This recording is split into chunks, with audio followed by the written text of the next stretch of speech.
Aleluia, aleluia.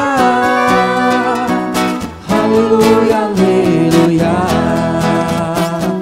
Aleluia, aleluia.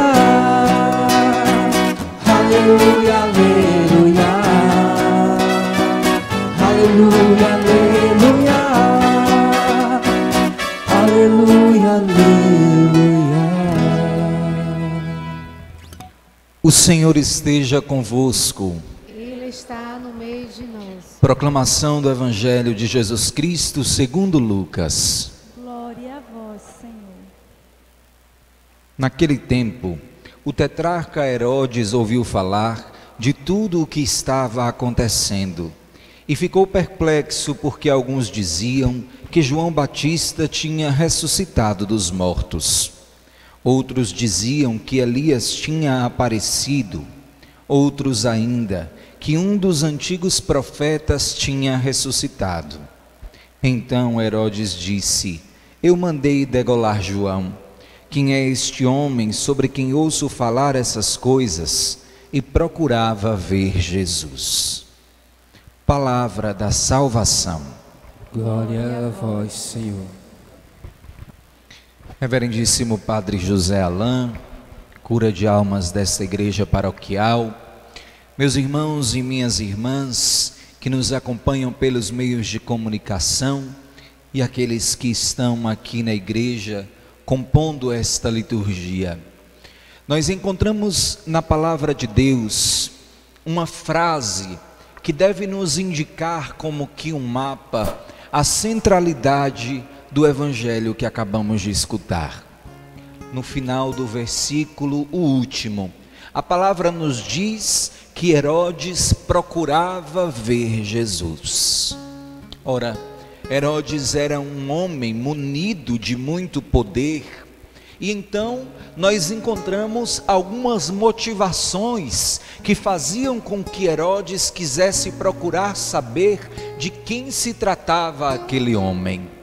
Herodes estava curioso, porque ouvia falar que Jesus tinha tamanho poder que poderia até mesmo ser o corpo ressuscitado de João ou de algum dos profetas, particularmente Elias, aquele por quem os judeus nutrem uma profundíssima devoção, porque fora arrebatado aos céus. As motivações de Herodes, no fundo, eram motivações vaidosas. Herodes queria saber quem ousava ser mais poderoso do que ele. Herodes queria descobrir quem ousava obter naquelas terras mais fama do que ele.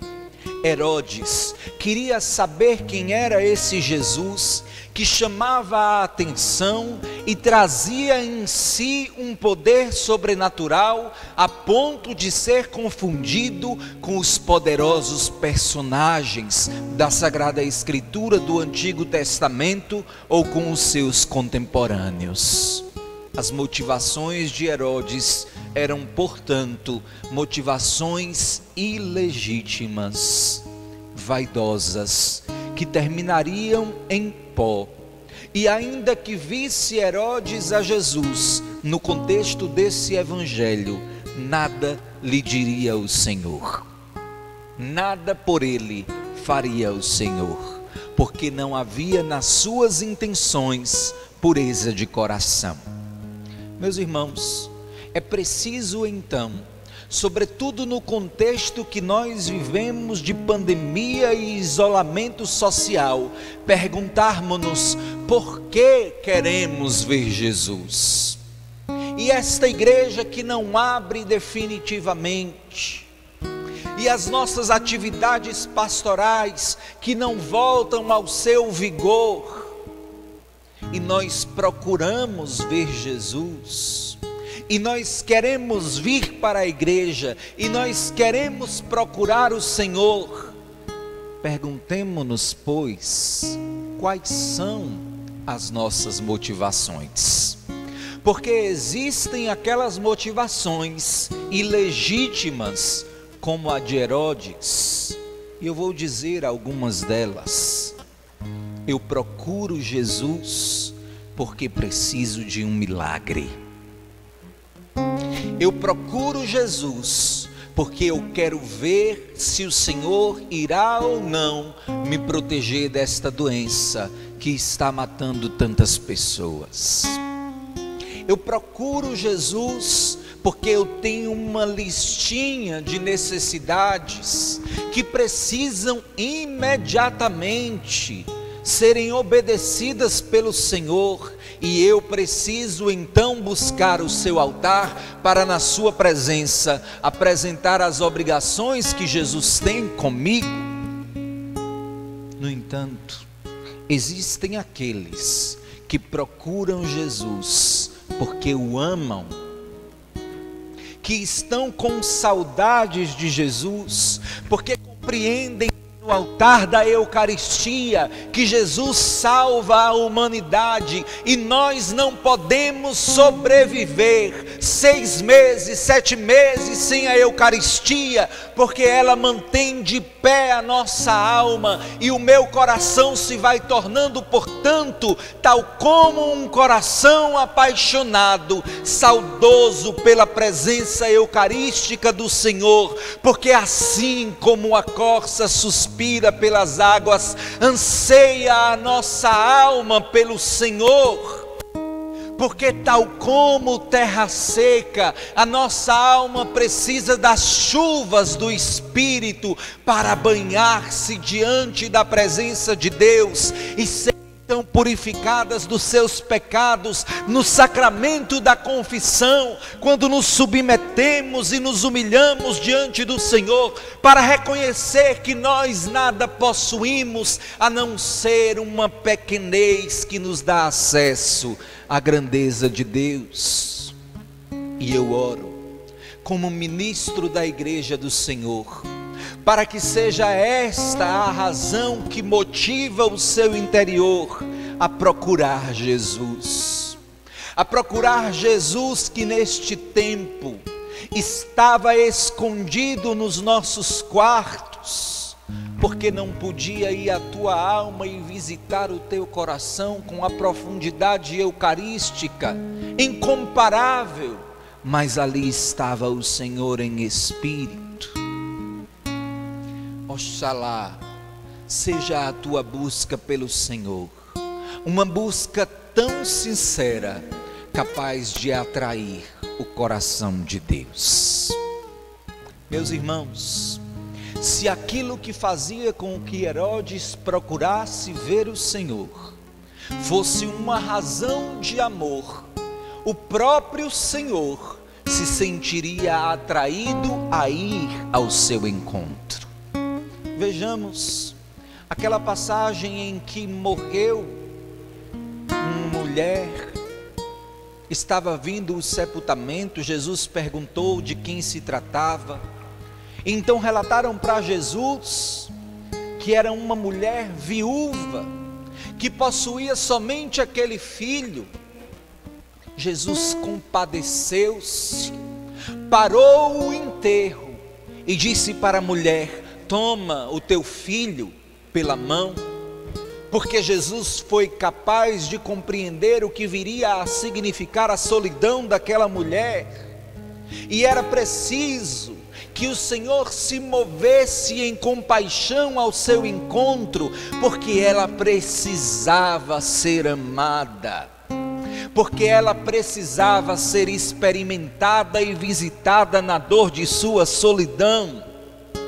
Quero dizer, portanto, ao seu coração, que se existe em você saudade verdadeira da Eucaristia, que se existe em você consciência plena, total e absoluta do que significa a nossa separação do altar neste tempo, Deus se adiantará, virá ao teu encontro e há de fazer com que a tua solidão se transforme em sofrimento redentor, e há de fazer com que a ausência de Deus e esta saudade que experimentamos no nosso coração seja exatamente a presença do Cristo que passou pela cruz.